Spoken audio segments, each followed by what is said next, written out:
Hello दोस्तों, कैसे हैं आप लोग? तो मैं उम्मीद करता हूँ आप लोग अच्छे होंगे, स्वस्थ होंगे, खुश होंगे। तो आज इस लेक्चर में, जो कि लेक्चर नंबर 7 है, हम लोग पढ़ेंगे union ministers and attorney general के बारे में, ठीक है? तो जो कि आर्टिकल 74 से लेकर 78 तक होगा। Easy to learn and revision है। एग्जाम रिलेटेड टॉपिक यहाँ पढ़ाए जाएंगे, ठीक है? तो कुछ चीज़ें मैं आप लोगों को बताना चाहूँगा। जैसे कि मैंने प्रीवियस लेक्चर में, यदि आप लोगों ने नहीं देखा है तो उसे जाके ज़रूर देखिए, क्योंकि बहुत ही अच्छे तरीके से मैंने उसे कंप्लीट कराया है, जो कि एग्ज़ाम रिलेटेड टॉपिक है, ठीक? और जो पॉलिटी सब्जेक्ट है, या जो सब्जेक्ट है, यह हर एक एग्ज़ाम में, वन डे एग्ज़ाम में जहाँ भी पॉलिटी पूछी जाती है, हर जगह आप लोग को बेनिफिट करेगा, ठीक है? तो इस लेक्चर में हम लोग आर्टिकल 74 से लेकर आगे आर्टिकल 78 तक जानेंगे, ठीक है? तो आप लोग एक चीज़ जान जाइए, छोटी सी चीज़ है यह, कि जो गवर्नमेंट एग्ज़ाम होता है, मान लीजिए कैंडिडेट, बहुत से कैंडिडेट इस एग्ज़ाम में सफल होने के लिए आगे बढ़ते हैं, लेकिन एट द एंड लक्ष्य तक कौन पहुंचता है? लक्ष्य तक मालूम कौन पहुंचता है? वही पहुंचता है ना, जिसके डिसीजन में दम होता है, डिसीजन में पावर होती है, डिसीजन जिसका चेंज नहीं होता है, वही। सब नहीं पहुंच पाते, ठीक है? तो ये आप लोग का आज का मोटिवेशन कोट था, मोटिवेशन कोट था, ठीक है? चलिए हम लोग आगे शुरू करते हैं। आर्टिकल 74। आर्टिकल 74 में लिखा गया है, council of ministers to aid and advise the president. तो काउंसिल्स ऑफ मिनिस्टर्स, पहले तो आप लोग को ये जानना पड़ेगा, काउंसिल्स ऑफ मिनिस्टर्स हैं कौन? To aid and advise the president, जो कि ऐड और एडवाइज करते हैं प्रेसिडेंट को। तो आइए इसे हम लोग समझ लेते हैं, ठीक है? देखिए, क्या होता है ना कि ये मान लीजिए लोग हैं, पीपल हैं, सिटीजन्स हैं, ठीक है? ये सिटीजन्स वोट करते हैं एमपीज को, ठीक है? और ये एमपी लोकसभा में मिलकर गवर्नमेंट बनाते हैं, और एक गवर्नमेंट, जो एमपी मिलकर गवर्नमेंट बनती है, इस लोकसभा में से कुछ मेंबर इलेक्ट होते हैं। ये जो मेंबर इलेक्ट होते हैं, इन मेंबर्स को मिनिस्टर्स कहते हैं। क्या कहते हैं? मिनिस्टर्स। तो ये सभी मिनिस्टर्स मिलकर काउंसिल्स ऑफ मिनिस्टर कहलाते हैं। काउंसिल ऑफ मिनिस्टर्स, जो इनकी काउंसिल होती है, उसे हम कहते हैं काउंसिल्स ऑफ मिनिस्टर, जिसमें केवल मिनिस्टर्स ही होते हैं। और इस मिनिस्टर को हेड करते हैं प्राइम मिनिस्टर। कौन हेड करते हैं? Prime minister. तो आप लोग को समझ में आ गया होगा कि काउंसिल्स ऑफ मिनिस्टर किसे कहते हैं। समझ गए आप? तो चलिए आगे देखते हैं। तो लिखा गया है कि जो है, president act on aid and advise the council of ministers headed by prime minister. ये चीज हो गई। After 42nd constitutional amendment act 1976 and 44th constitutional amendment act 1978 द्वारा क्या चेंजेस हुए, इस चीज को समझने के लिए थोड़ा सा आप लोग को आना पड़ेगा एक दान और, ठीक है? चलिए पहले मैं इसकी रेस करूँ थोड़ा सा।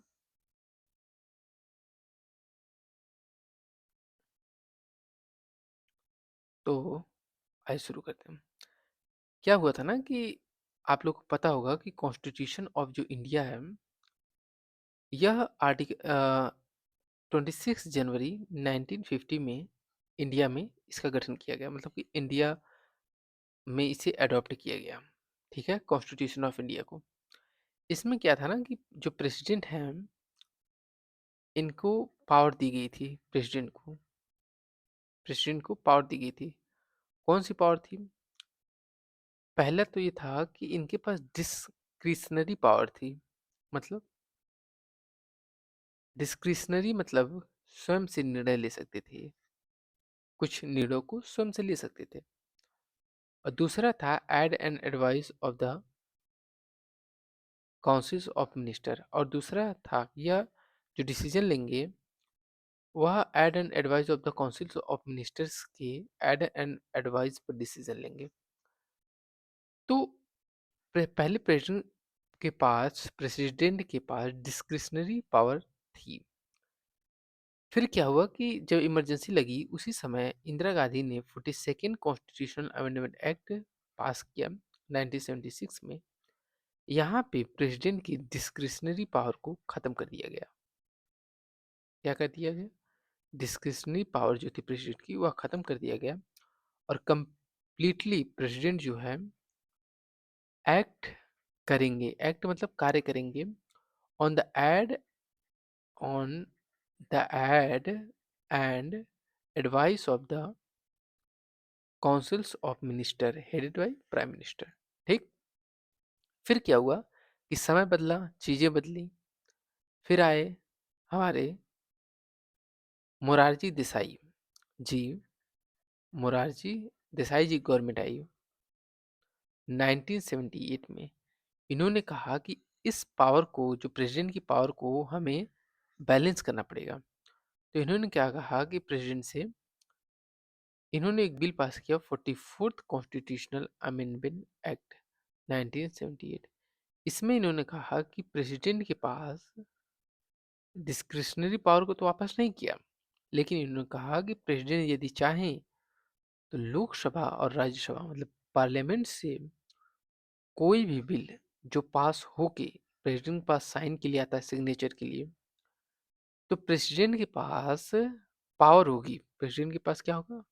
पावर होगी वन टाइम के लिए कि प्रेसिडेंट उस बिल को क्या कर सकते हैं?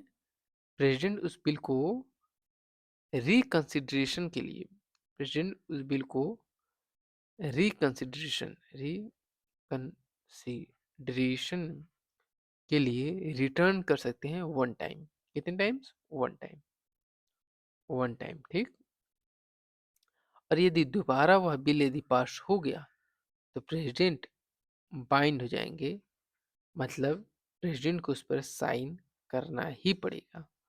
ये चीज हुई। मोरारजी देसाई ने प्रेसिडेंट को एक दान वंस टाइम मतलब एक बार बिल को रिकंसिडरेशन के लिए वापस संसद में भेजने की शक्ति दी। ठीक है, तो चलिए अब आप समझ गए होंगे। तो ये रहा कि the president must act according to advice of the councils of minister. जो एक्ट है यह 42nd कॉन्स्टिट्यूशन अमेंडमेंट एक्ट द्वारा इस मस्ट को सेल भी कर दिया गया था, मतलब करेंगे ही, सेल मतलब बाइंडिंग हो गया। हाउर मगर जो मोरारजी देसाई थे उन्होंने क्या किया? The president can ask for reconsideration of the advice once but must accept it after reconsideration. समझे? नहीं समझ आया? यही कि एक दान प्रेसिडेंट कैन आस्क रिकंसिडरेशन के लिए एक बार वह बिल को वापस भेज सकते हैं वन टाइम के लिए, ठीक। But must accept it after reconsideration. यदि रिकंसिडरेशन के बाद बिल यदि वापस प्रेसिडेंट के पास आया तो इन्हें इसे एक्सेप्ट करके इस पर साइन करना पड़ेगा। ये रहा, ठीक, आर्टिकल 74।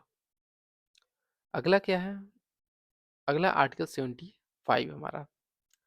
आर्टिकल 75 में क्या है कि other provisions regarding ministers, ministers के रिगार्डिंग अदर प्रोविजंस है कि the prime minister is appointed by the president.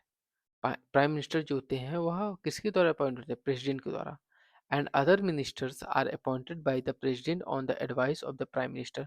जो अदर मिनिस्टर्स हैं वो भी प्रेसिडेंट द्वारा ही अपॉइंट किए जाते हैं on the advice of the prime minister, prime minister की एडवाइस पर, ठीक। The minister hold office during the pleaser of the president which actually means as long as they have the confidence of the लोक सभा। मतलब जब तक लोकसभा में confidence रहेगी, सरकार आपकी रहेगी, आपके पक्ष में एमपीज रहेंगे, तब तक जो काउंसिल्स ऑफ मिनिस्टर हैं वे पावर में रहेंगे। The councils of minister is collectively responsible to the Lok Sabha. जो काउंसिल्स ऑफ मिनिस्टर हैं, इनसे जब लोकसभा में क्वेश्चंस पूछे जाएंगे तो इन्हें अपने स्पेसिफिक जो एरिया है उससे रिलेटेड जब इन्हें क्वेश्चन पूछे जाएंगे तो इन्हें जवाब देना पड़ेगा। A minister must be member of parliament. Minister को पार्लियामेंट का मेंबर होना चाहिए। इफ नॉट, यदि नहीं है तो ही सी मस्ट गेट इलेक्टेड और नॉमिनेटेड विद इन 6 मंथ। और यदि वह नहीं है तो उसे 6 महीने में इलेक्ट होना पड़ेगा। ठीक है। The salaries and allowances of ministers are determined, मतलब निर्धारित किए जाएंगे पार्लियामेंट द्वारा।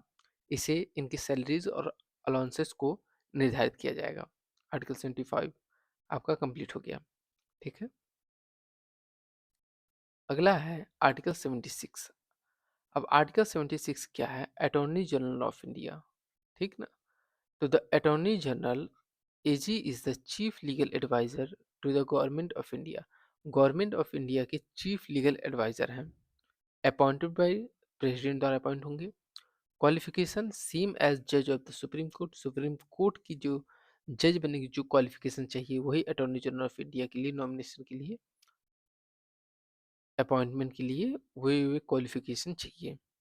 फंक्शंस क्या होंगे? Advise the government of India on legal matters legal matters पर एडवाइस करेंगे गवर्नमेंट को।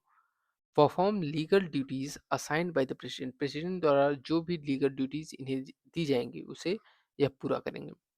Has the right to speak and participate in parliament. इन्हें पार्लियामेंट में राइट है स्पीक बोलने की और पार्टिसिपेट करने की दोनों सदनों में। बट वोट की पावर इनके पास नहीं है, ये वोट नहीं कर सकते। ठीक है। Tenure hold office during the pleaser of the president. President के प्लीजर तक ये ऑफिस होल्ड करेंगे। यदि पेपर में ये क्वेश्चन आता है कि अटॉर्नी जनरल ऑफ इंडिया का टेन्योर कितना है, मान लीजिए पहला पूछा 5 ईयर, सेकेंड पूछा 6, थर्ड पूछा अनडिफाइन और फोर्थ पूछा नन ऑफ दीज, तो आप क्या आंसर लगाएंगे बताइए? तो हम आंसर लगाएंगे अनडिफाइन, मतलब डिफाइन नहीं है। यदि गवर्नमेंट 5 साल तक है तो 5 साल तक अटॉर्नी जनरल ऑफ इंडिया रहेंगे। यदि, क्योंकि यहाँ पे लिखा हुआ है प्लीजर ऑफ द प्रेसिडेंट, मतलब प्रेसिडेंट जब तक चाहें। ठीक। तो कोई फिक्स टेन्योर इनका नहीं है। ठीक। अगला आर्टिकल 77। आर्टिकल 77 में क्या है? Conduct of business of the government of India. Government of India का conduct of business of the government of India, किस तरह से सरकार चलेगी या किस तरह से कार्य होंगे। तो all executive actions of the government of India are taken in the name of the president. सभी एग्जीक्यूटिव एक्शन जो हैं वो प्रेसिडेंट के नाम पे लिए जाएंगे। किसके नाम पे लिए जाएंगे? प्रेसिडेंट के नाम पर सभी एग्जीक्यूटिव एक्शंस को लिए जाएंगे। और the president makes rules for allocation of business among ministers. Ministers के लिए प्रेसिडेंट रूल बना सकते हैं। ठीक है। तो आर्टिकल 77 में लिखा गया है conduct of business of the government of India. ठीक ना। तो कोई भी काउंसिल्स ऑफ मिनिस्टर किसी भी एक्ट को पास करेंगे, हेडेड बाय प्राइम मिनिस्टर। किसी भी बिल को यदि ये पास करेंगे तो प्रेसिडेंट की साइन चाहिए, और प्रेसिडेंट जब इस पर साइन कर देंगे तो इन्हें पावर मिल जाएगी और ये प्रेसिडेंट के नाम पर उस लॉ को देश में एग्जीक्यूट करेंगे। ठीक है। आर्टिकल 77 कंप्लीटेड हो गया है। आर्टिकल 78 क्या है? Duties of the prime minister. Prime minister की ड्यूटीज कौन कौन सी हैं? The prime minister has 3 main duties towards the president. पहला, to communicate all decisions of the councils of minister to the president. जो काउंसिल्स ऑफ मिनिस्टर्स द्वारा जो भी डिसीजन लिया जाएगा उन डिसीजंस को प्रेसिडेंट तक पहुंचाने की जिम्मेदारी किसकी होगी? प्राइम मिनिस्टर की होगी। ठीक। टू फर्निश इंफॉर्मेशन, इंफॉर्मेशन को फर्निश करना मतलब पहुंचाना। Regarding the administration of union affairs if the president ask. यदि प्रेसिडेंट पूछते हैं तो उन इंफॉर्मेशन को प्रेसिडेंट को बताना, ये प्राइम मिनिस्टर की जिम्मेदारी होगी। Third, to submit matters for consideration of the councils of minister when the president requires it. और मतलब कि मिला जुला के यही है कि सब कुछ, कि किसी भी मैटर के बारे में जो काउंसिल ऑफ मिनिस्टर द्वारा कोई भी डिसीजन जब लिया जा रहा है, तो उस डिसीजंस को प्रेसिडेंट यदि चाहें तो जब भी उसे कहेंगे, तुरंत प्राइम मिनिस्टर को ये सब मैटर्स को सबमिट करना पड़ेगा प्रेसिडेंट के सामने। मीनिंग है कि the prime minister keep the president informed about all government activities. सभी गवर्नमेंट एक्टिविटीज से प्राइम मिनिस्टर प्रेसिडेंट को इन्फॉर्म रखेंगे। ठीक है, समरी है छोटी सी, यदि आप लोग याद कर लीजिएगा कि आर्टिकल 74 में councils of minister president ask on advice of the ministers. Article 75 में ministers PM appointment collective responsibility. ठीक। आर्टिकल 76 में attorney general chief legal adviser. Article 77 में conduct of business executive actions in the president name, मतलब president के name पे executive action लिए जाएंगे। Article 76 में अटॉर्नी जनरल के बारे में दिया गया है, लीगल चीफ एडवाइजर। आर्टिकल 75 में मिनिस्टर्स के बारे में दिया गया है। आर्टिकल 78 में ड्यूटीज ऑफ प्राइम मिनिस्टर है। ठीक है, छूट तो नहीं रहा कुछ? रुको एक बार चेक कर लेने दीजिए, ये वाला हो गया। Ministers are appointed president advice, हाँ। तो आर्टिकल 75 कंप्लीट हो गया आपका। आर्टिकल 75, 76, 77, 78। ठीक है, और यहाँ तक हो गया। तो आज के लिए इतना ही। तो यदि आप लोग नए हैं तो इस चैनल को सब्सक्राइब जरूर कर लीजिएगा।